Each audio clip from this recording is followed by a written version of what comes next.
1, 2, 3, go. Anyway, so magandang araw na naman. So makulimlim ang araw natin ngayon at syempre kasi wala kaming ulam sa araw na ito ay nagtungo kami ng aking asawa sa dagat. Saktong-sakto lang din naman kasi low tide siya kaya naisipan namin manguha ng mga kabibe. O kung tawagin dito sa amin ay mga pangtion o mga seashells. Masarap to lagyan ng sabaw o kung ano pa mang luto na gusto mo. Masarap din to kaldereta. Oo, kaldereta. Bakit naman hindi? Ikaw pa rin naman yung magdi-decide kung anong luto ang gusto mo dito. Well, anyway, so alas 8 na pala kami ng umaga nakarating sa dagat kay umaambon kasi, umuulan. Kaya nagdalawang isip kami ng aking asawa kung tutuloy ba kami. Sa awa naman ng Diyos ay pinagbigyan kami kaya medyo umaraw siya kaya nagpatuloy kami sa pangunguha ng mga kabibe. Marami din ang mga nangunguha dito nung pagdating namin kay napakalawak kasi ng kanyang ubas kung sa amin pa dito. Low tide ba, napakalawak ng kanyang dalampasigan. So, ang sarap lang manguha kay makulimlim kasi siya, hindi siya mainit, tas malinsangan pa yung panahon kaya talagang gaganahan ka sa pangunguha ng mga kabibe. O diba, tingnan nyo naman parang inararaw na namin yung dagat. Yung mga buhangin, inararaw na namin dyan. Kasi ang sarap kasi manguha ang dami kasi. Alam nyo, kapag magtsatsaga lang talaga kayo, kahit wala kayong ulam, kung magtsatsaga lang kayo, pumunta kayo sa dagat tulad ng ganito, di ba? So, maraming mga grasya ang pwede nating kunin sa dagat basta magtsaga lang talaga tayo.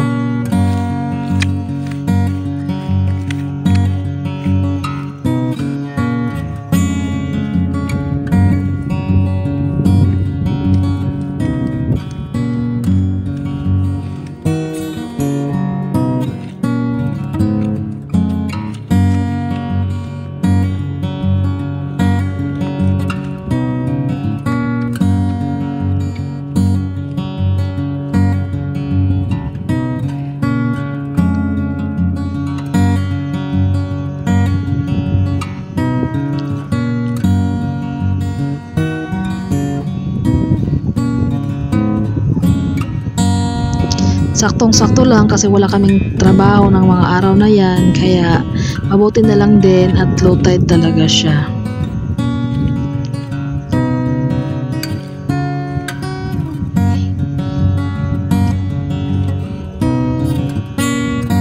Nung pagdating namin dito ay may mga nakasabayan na din kaming nangunguha ng mga kabibe.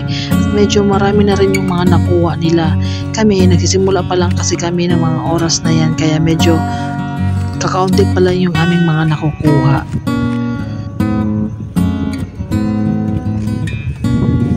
At syempre dahil tanghali na kasi ng mga oras na yan kaya naisipan na naming bumalik na sa bahay para makapagluto at para makakain na din kami ng aming tanghalian kasi hindi pa kami nag-aagahan dyan ng mga oras na yan kaya pinabuti na naming bumalik na. Syempre bago kami bumalik hinugasan muna namin yung aming mga nakuhang mga kabibe.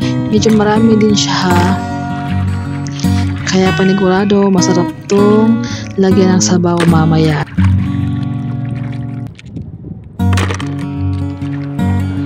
At ayan, so shortcut tayo, nakarating na nga kami sa bahay at it's time to cook kaya ayan, nagluto muna ako ng aming magiging ulam. Ito yung aming mga nakuha kanina.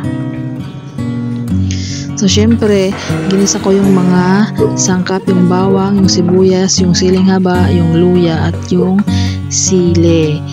So ayan,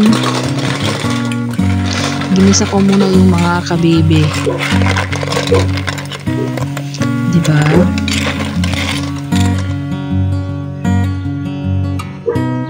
At syempre, naglagay din ako ng tanglad o yung lemongrass. So this time naman ay dito naman kami nagluto sa labas ng aming bahay para maiba naman ko, no?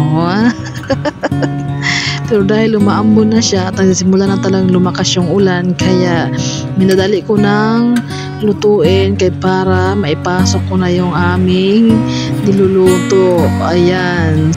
Siyempre, naglagay din ako ng mga konting pampalasa, yung asin at yung magic sarap para pampadagdag lasa na din. Kaunting asin lang din naman yung inilagay ko, pati yung kaunting magic sarap. At syempre, ayan, so luto na. At ay, naglagay nga pa rin pala ako ng malunggay bago ko makalimutan. Kaunting malunggay lang naman yung inilagay ko. At ayan, so it's time to eat. And that's it. This is Meng's Vlog. Hindi pa tapos.